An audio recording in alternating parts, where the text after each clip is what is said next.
brothers and sisters, your brother G World 7_D. And here's this book again. I talked about this book before, Civilization and the Ancient Egyptians by Katanga A. Bongo. This is written by an African dude. Now, first of all, I want to say this. Every time anthropologists or archaeologists dig up stuff around the world and they see someone who's anatomically obviously black, the first they always use the term African.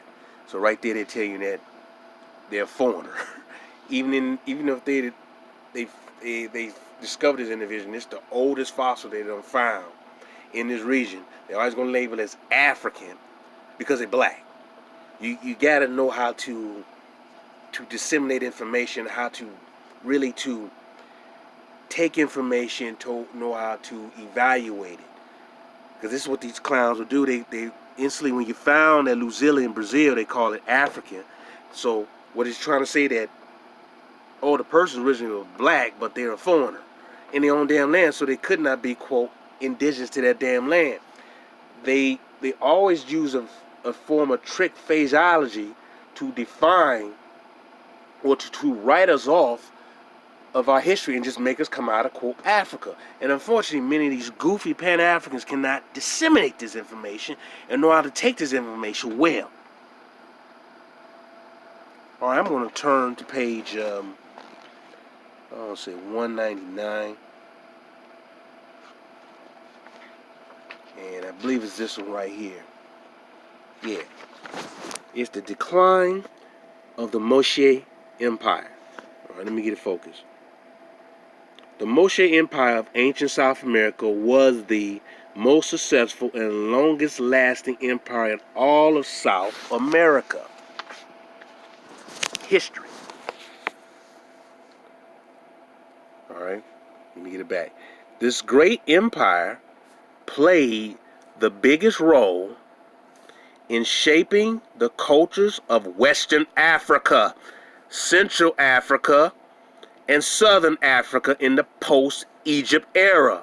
The Moche Empire emerged around 400 AD, I believe it was earlier than that, but fine, and dominated most of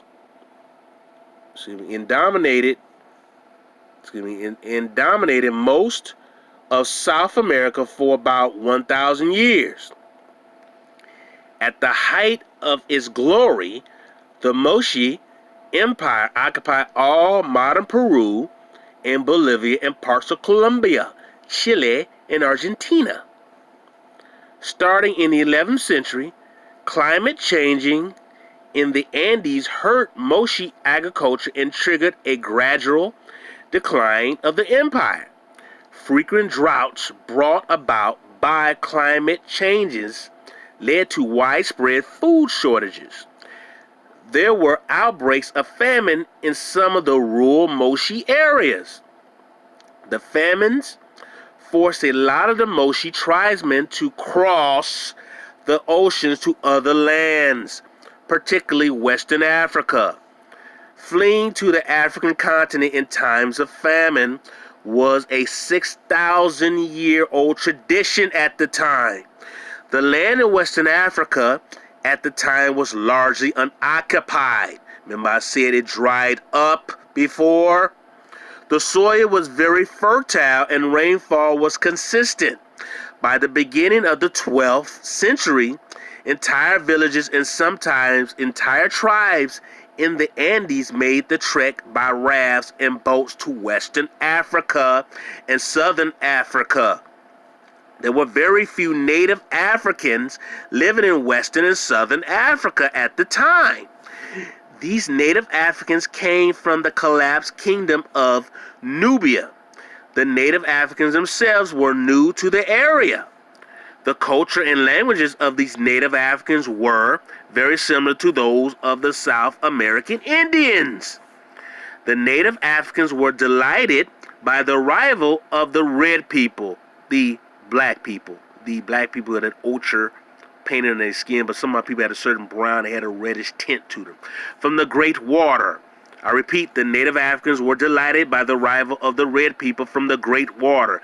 A la Maya coming from the other side of the water, going over to Egypt as a high spiritual priest, teaching, dressed as an Egyptian over in Egypt, dressed as an Egyptian over in Kemet, because he was over there being their teacher as a high spiritual priest, but he goes back to the other side of the water dressed as the Mayan over here in ancient America where the master teachers were.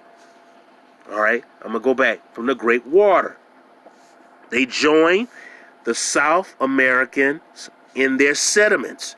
West Africa in particular became essentially a colony of the declining Moche Empire of South America. The South American settlements were particularly or primarily along riverbanks. With large numbers of people arriving from South America, settlements quickly turned into tribal lands. By the beginning of the 13th century, small but powerful Moche kingdoms started emerging in West Africa.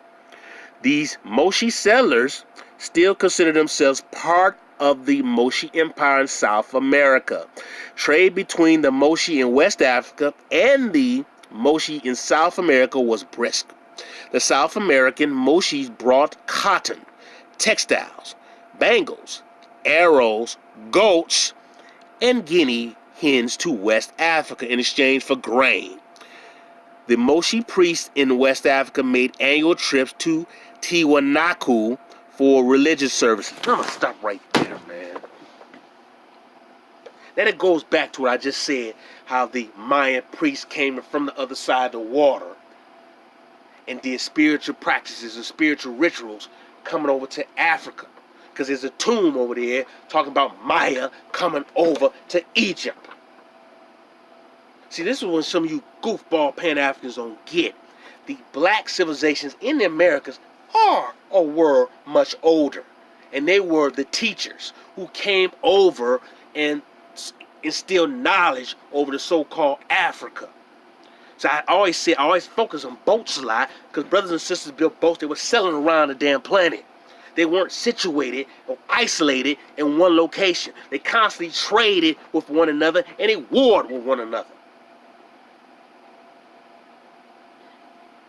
So these black brothers and sisters in travel, and they sailed, and they brought their knowledge over. Remember, Maya was a spiritual priest coming over to the Americas, teaching the people over in Egypt, over in Africa, teaching them how to construct great buildings and monuments, doing the spiritual practices. They got that from the Americas. See, we have to critically think, because every time these clowns going to dig up something, they're going to find someone black, but they're going to just label it African to throw you off, because they don't want you to get the scent to realize, hey, black folks are indigenous to this planet. But they will just want to make black people coming from sub-Saharan Africa and give you that one phenotype with a super large wide nose and the super large lips, and say that African is a foreigner in that land. So yeah, we found an African, a foreigner in the land that we consider that's supposed to be of different people, but actually the original people look like that. See, this is the problem that people like Umar and Seti cannot basically dissect, because they're too busy stuck in old thinking, using Dr. Ben books and Dr. John Henry Clark instead of moving forward and studying real history and breaking down things from a more modern or basic, a better perspective, or a more thorough perspective, which them clowns have not done. And this is a problem with our people, man. The reason you see those Anasazi, stuff abandoned, because those Negroes built there first, and they went over to Africa and built, only to be abandoned because that area dried up. Just like what I just read. So they came over here to the Americas. And I showed you pictures of Moche before. Moches was nothing but a bunch of Negroes that you see in 47th Street in Chicago, or in Compton, California. I showed you pictures of the Moche before. Those are some straight up Negroes. Those some mestizos and white folks trying to claim that they're not black. They can go to hell. And these white professors, they're teaching these schools, man. Screw them. They like to lie. They want to make you just a sub-Saharan African. And these Negro scholars do not want to acknowledge this, because by acknowledging this, they admit they've been wrong, and they've been teaching you wrong information. Don't listen to them bastards, man. And I'm telling you now, I'm giving you sources. I'm going to continue to give you sources, because I can't stand these Negroes. Let me tell you something, man. I come from a illustrious group of black folks, man. My father served in his damn military. He was in the Air Force in the Korean War. I had a great uncles who served in World War II.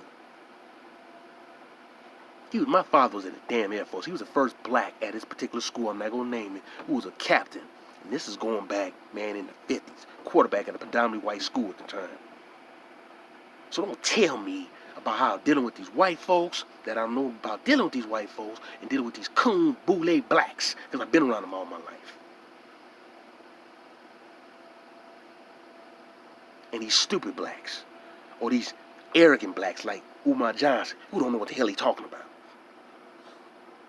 So I'm telling you this, and I'm teaching you this. You need to get this information. You need to continue to do your research and study your real damn history.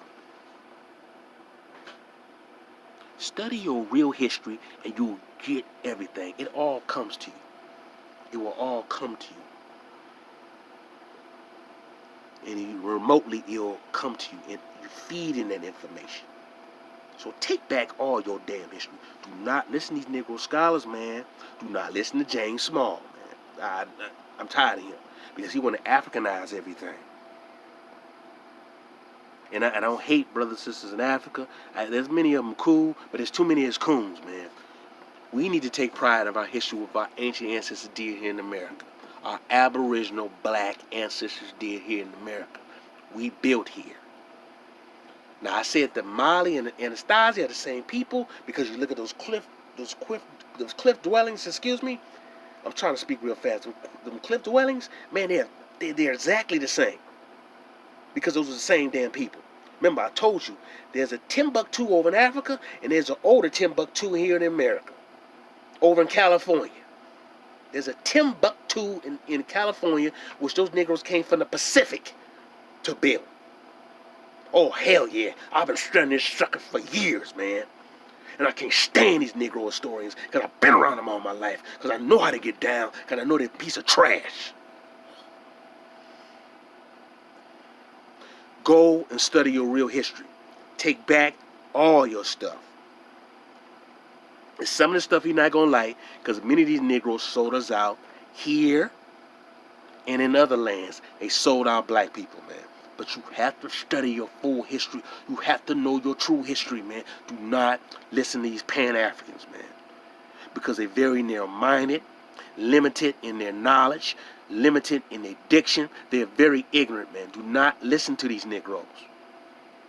Continue to study, to continue to grow, to continue to grasp, to continue to take your full history, all of your history, all of it, and take it back.